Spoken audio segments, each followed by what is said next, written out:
People tend to voice their opinion on these things at the ballot when they don't have to voice their opinion. And there are a lot of people that are afraid of talking about it, but they're not afraid of voting about it. Right. Because there's a lot of people that are afraid of the reprisal. They're afraid of getting attacked. And they'll silently, when they're amongst friends, going, what the fuck is going on?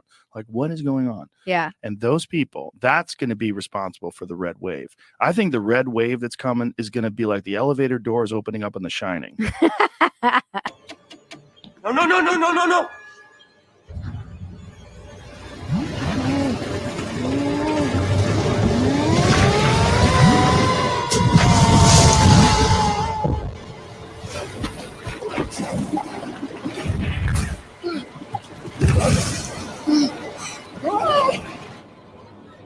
They're making Republicans. I don't know how they're doing it. I had a family member who's a boomer and a diehard liberal, and they told me when I was home this summer that they would vote for DeSantis, and I'm like, how did you lose this person? Yeah. How did you lose this person? This is a like, go to the ballot and vote blue no matter what, and you've lost even the boomers. You've lost a lot of them that aren't talking about it. Yeah.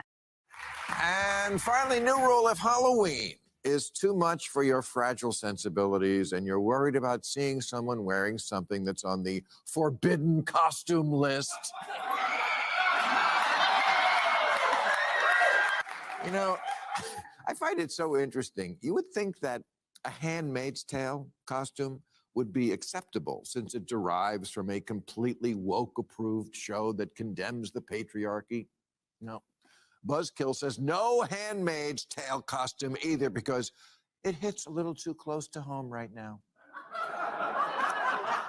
Okay, this is the life philosophy of zillennials. Things that are interesting might also contain something which could cause a moment of discomfort, so ban it all. It's not your fault, kids. Your parents ruined you by overprotecting you, and now you're these assholes.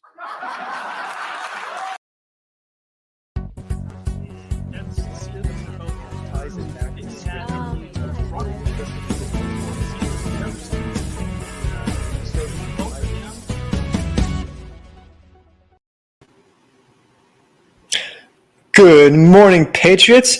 Looks like Michael's not quite here yet, but that's okay. So, yes, I am. Oh, there he is. There he is. Woo, right on cue. Well, good morning, sir. Hello, sir. Just a bit of a technical glitch. No big deal. That's okay. I missed the clip. What was it? Was there a clip? Tell me. Oh my goodness, yes. Yeah. So what are we talking about? I don't even know. Basically, the massive red wave is coming. Joe Rogan made an amazing analogy, and on one of his recent podcasts, this scene went viral. The elevator doors and the Shining. Yeah. Yep. The blood. Yeah, actually, that's a good visual. It's a good. Oof. Okay, so that's it.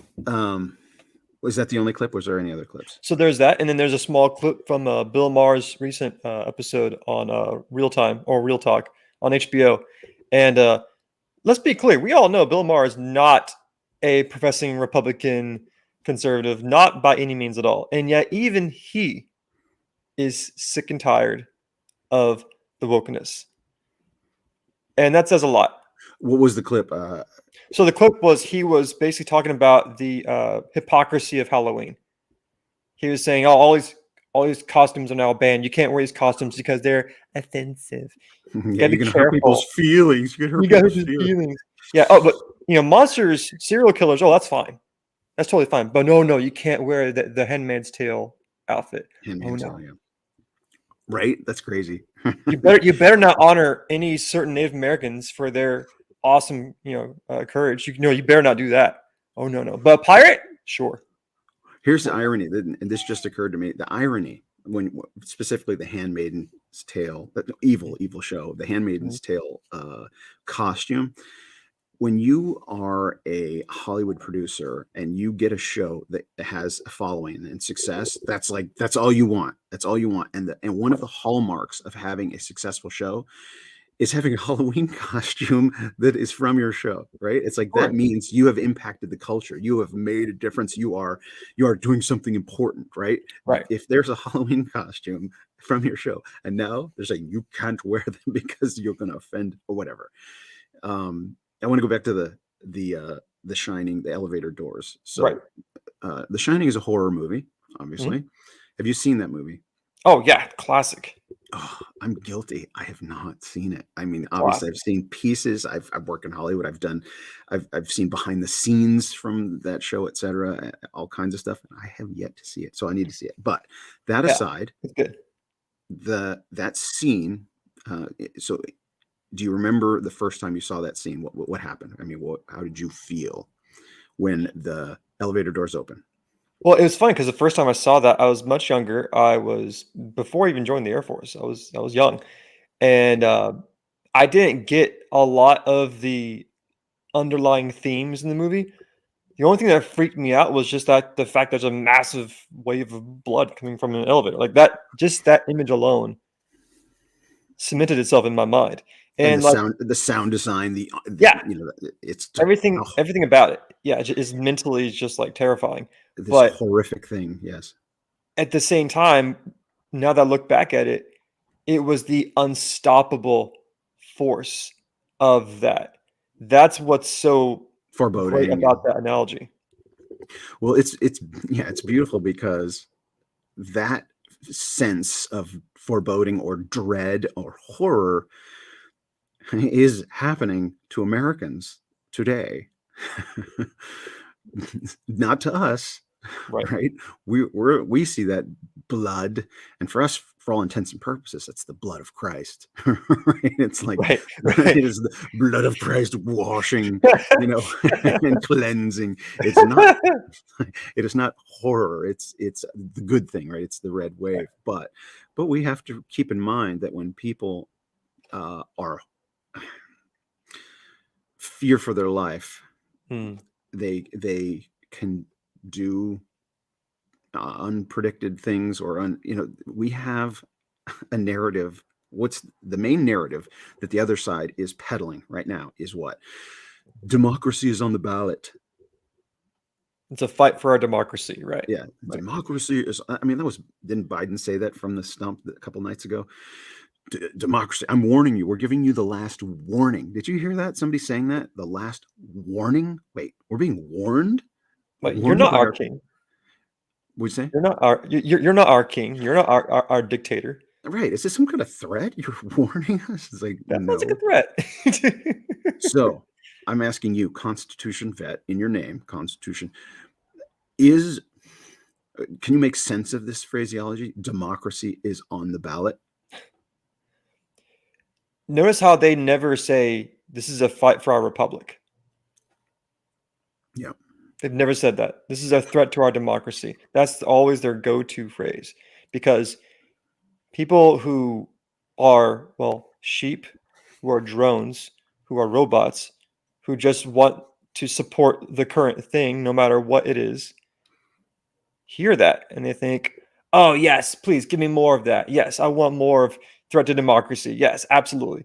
But if you think about it for a second, threat to our democracy. Okay, well, let's be clear about this. What exactly are you talking about? What threats are you talking about? Because last time I checked, we don't live in a democracy, we live in a republic. And a republic means that the people who are represented have to have their voices heard. But when you silence the majority of the population, if they dare speak against your fragile narrative, you silence them. Well, that's not a republic.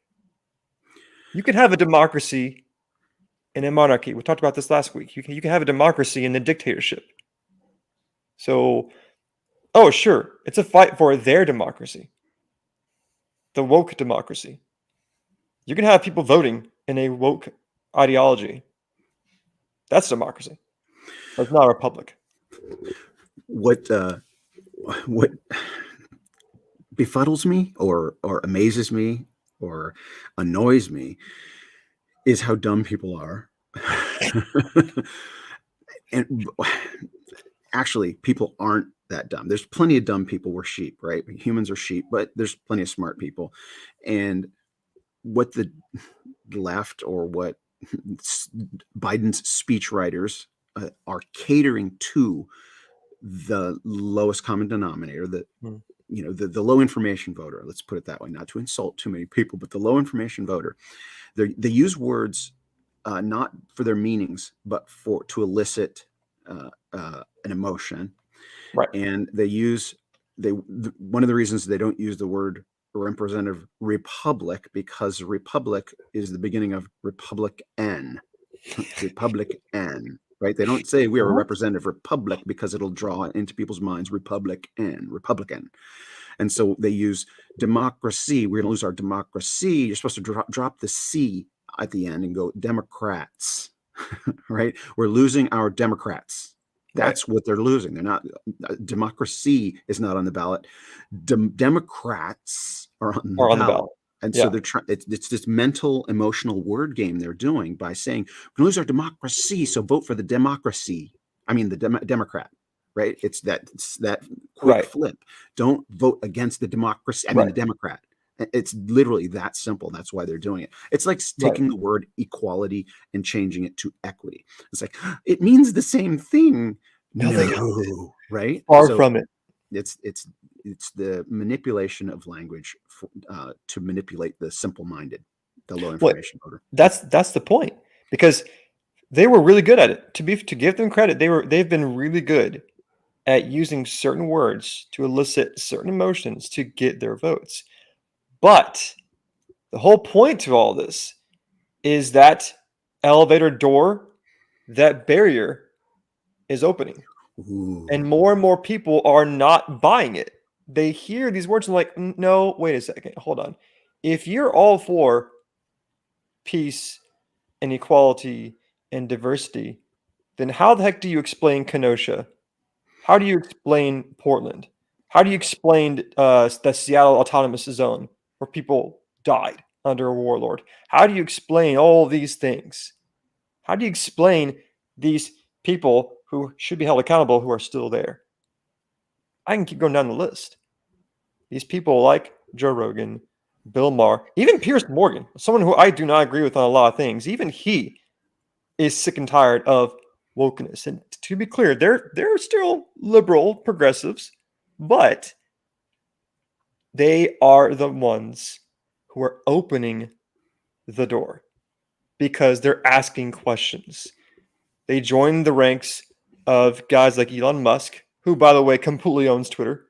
There's no more board. Okay. Yeah, the board is gone. It's like, woo. Okay. They join the ranks of Elon Musk. Going. Right. They join the ranks of Russell Brand, and by them simply asking questions, by challenging the narrative, this fragile door is breaking. And all of a sudden, this massive red wave is coming. Right. That's a good point. That's a good, perfect tie-in, perfect analogy for like Bill Maher, Ricky Gervais, right? People like that. Yeah. That's the elevator door going like this. Right. That's the elevator door going like this. Right. And as soon as they squeeze through, everybody behind them goes, "Oh yeah, we're free. We could go." Like it's coming, right? It's all, Hollywood is full of conservatives. I mean, there's plenty of people that just keep their mouth shut and make money off of their face, off of their acting talent or their singing talent or their athletic ability. But I tell you what, I just going to reflect back real quick. We'll get back to this thing in a second, but I don't know if I've said that here on this show at all. But my son, way back when they were trying to get me to get my kids to take the jab, right? People were begging me. My kids were begging. My wife was begging me, please. I'm like, no. Kyrie Irving, basketball player. My son loves basketball. He loves basketball. Kyrie Irving had an established, successful athlete, right? Just super talented and he's got his contract and he's making money hand over fist. So he's in a position. And then it comes to this point, like, you need to jab this thing in your arm. He's like, no. And half of the venues where his team was playing wouldn't let him in the door. Right? He's like, I don't care. I'm not going to play. I'll take the cut and pay. I'll take half my salary off. I'm not going to do it. Right. That's that kind of that opening, right? That little opening. And what that did for me and my household, because my son knows who Kyrie Irving is. And I'm like, look at this. You're not alone, son. Your father's not crazy preventing that. Your father's not crazy. Even Kyrie Irving is going to lay down half of his salary. That is speaking truth to power, right? That is truth. That it's not, when it's fashionable, to get up there and say the right things and think you're speaking truth to power. No, it's when you go against the grain and there's something on the line and it costs you. But you stand for it anyway. And that's Bill Maher's doing it now. And Ricky Gervais has been doing it for a while. And Pierce. So, all right. There's if you'll permit me, there's a beautiful segue into the Christian story, to all this, into our faith. So, speaking the truth against tyranny, holding the powerful accountable. Okay. You want to hear an amazing Halloween costume? Dress as Martin Luther. Go around your political offices with a massive list of things you don't like about them, and you nail it. You legit nail it to their doors in their offices, and you get a photo taking it while you're doing it. Pull Martin Luther, and I think that'd be a great Halloween costume. Next year. The whole point is, like, I cover this in my classes whenever we talk about the Renaissance and the Reformation. It's like, look, Martin Luther had his flaws. Let's be clear. He was not a perfect person, but he was willing to ask questions. He was willing to challenge those in power. And when he put his 95 Theses on that church door, he wasn't expecting it to get as big as it did. He was just wanting a dialogue. And yet it set up a chain of events that changed the world forever. He was sitting there going, "Oh, this is a bad idea. This is a bad idea." Martin Luther's like, "Oh man, I have to speak my mind, and I'm gonna enumerate my list." And he's writing it down. He's going, "Do I just crumble this up and throw it away, or do I go through with this? And he wasn't just challenging a bossy down, like, no, he was challenging the church, the most powerful force in the world at that time. Yep. Yeah. And it's just as equivalent to me nailing a bunch of issues I have right to the White House door. It's the exact same thing. Well, I have a huge announcement, right? And so anybody watching this is going to be the first time you hear it in Constitution Vet. We're doing this thing on Tuesday, right? Right here on This Way Network. We are doing a live stream. We're starting at 4 p.m. Pacific, 7 p.m. Eastern, right? And we're going to go, I don't know, 4 or 5 hours. However, we're going to watch the polls close. We're going to listen. We're going to, announce the different, so-and-so is conceded to so-and-so, the governor's races, the senator's races, the House of Representatives, maybe a few local legislature races or whatever. We're going to just watch the red wave. The blood red, from the elevator door is going to, cleanse the land, right? The blood of Jesus cleanse the land. Maybe that's a blasphemous metaphor. I don't know. I really think this is something God is doing. So it's not. But here's the big announcement. We're doing the live stream. So I will be there at 4, but because I'm going to be at work, you won't see my face for the first hour. You'll see the black screen with my name on it, and every now and then I'll chime in. But I've got 2 people that are launching that are going to be holding down the fort until I come on camera. The first one is our Monday guy in this slot on the chat session. The Monday guy, William Archibald's coming in. I confirmed that with him. He's going to come in. He's going to hold down the fort at the beginning, and even when I'm on camera, he'll stick around for a while. But I got a second person that's coming in at 4 o'clock Pacific time. Doug TeNapel is going to co-host with William Archibald. He said, "I'll do at least an hour. I'll come in." I told him, "Well, William Archibald's going to be there." I was like, "Oh, okay, yeah, I'll go do that." So that's the big announcement. Doug said he'd come in right at 4, and for him in Tennessee, it'll be like 6 p.m. But there's a big announcement, and then Q's going to come in, and I got a surprise somebody that's going to come in. So you are coming, right? Do you have a time slot where you're gonna yes, jump sir. in? So basically, I'll need the exact time. So it's from 4 to what time?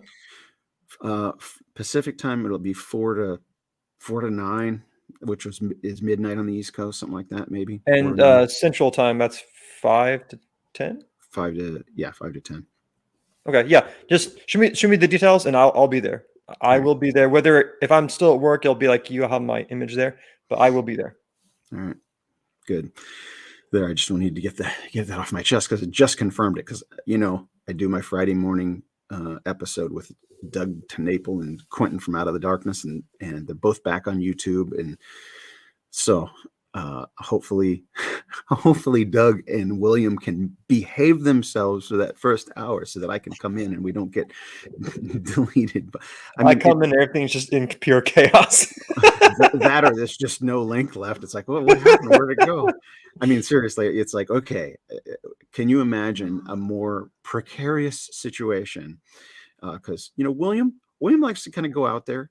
He talks about some interesting topics that I would never broach. I myself would never broach. And then Doug, who's been deleted by YouTube 4 times or something. I think it's at least 3 times he said channels deleted. So I've got those two launching our live stream of what? Elections.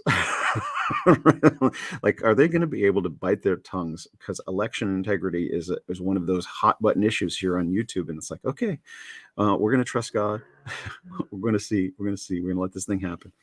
No, absolutely. I think they'll be fine. They brought Doug back, right? Doug, is back on YouTube. It's like, it's funny because only 2 weeks ago he was down in the dumps. Like, literally, he was down in the dumps, just like realizing YouTube is the only place, is the public square. It's the biggest public square. I mean, I guess Twitter is, but YouTube is a place that's been monetized, right? You can get your voice out there and potentially earn a living. And so he got a taste of that. He got a big taste of that early on. And so he was kind of down in the dumps. And then he found out somebody else had petitioned to YouTube to come back, and it worked, and goes, oh, I'm going to do that. So he was petitioning, and then they let him back. So, and I think that maybe Google waking up to the red wave coming, right?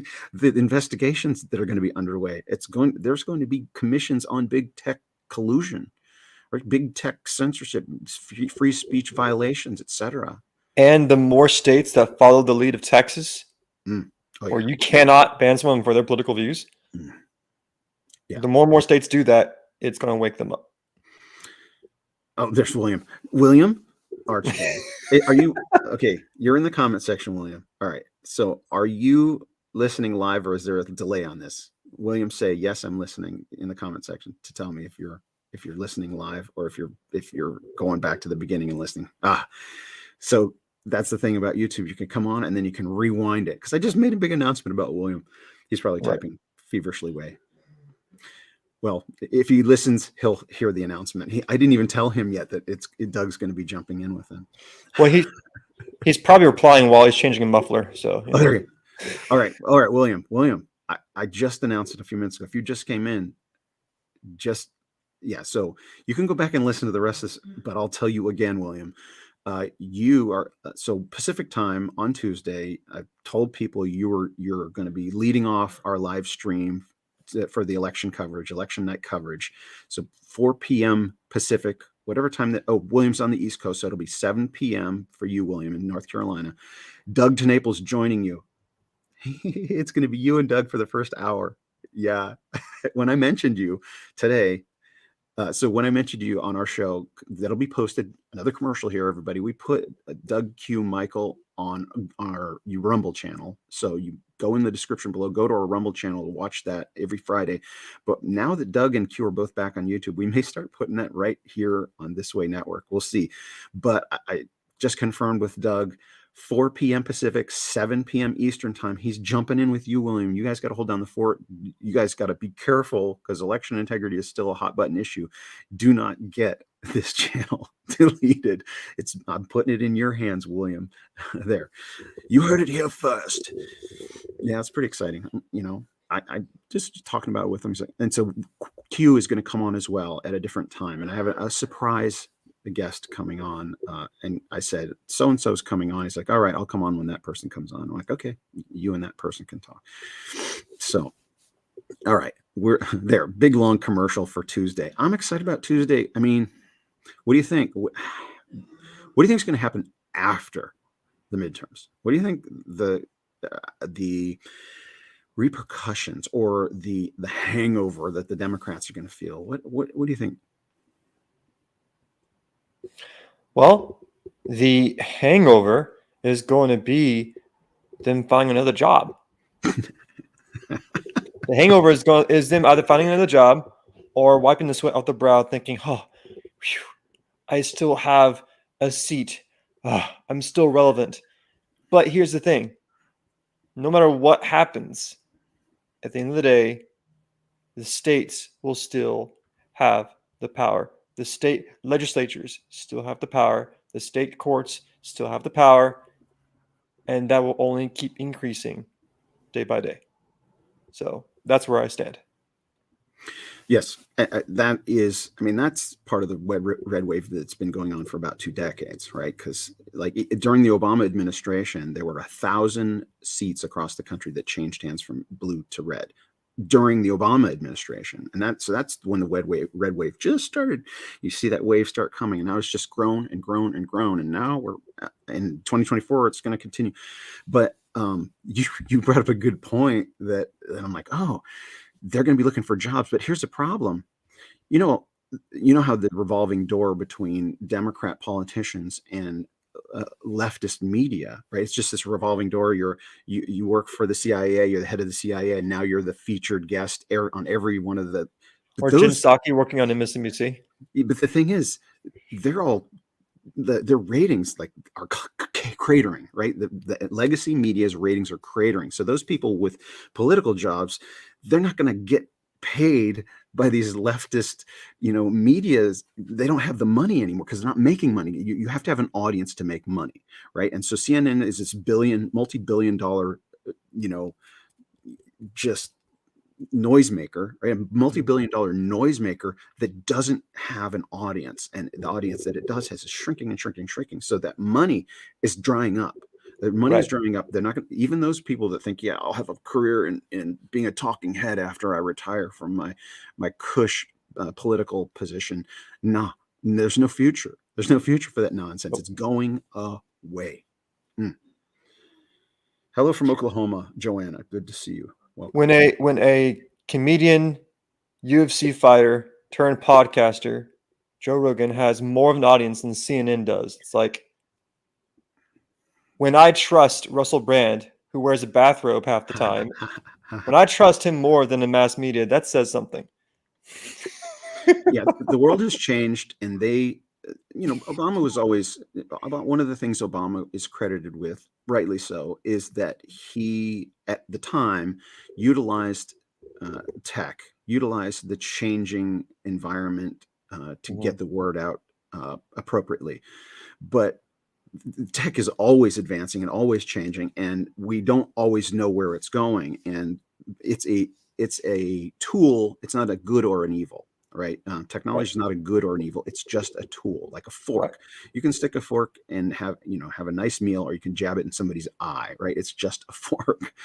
And so the people who use tech for the good, the right way, the problem with truth, this is what I'm going to say to every Democrat out there. The problem with truth is people recognize it when it's presented, and they can't look away. You cannot look away. You cannot forget that 2 + 2 = 4. You can't. You cannot forget that. It gets seared into your brain because you are created as a truth discerner.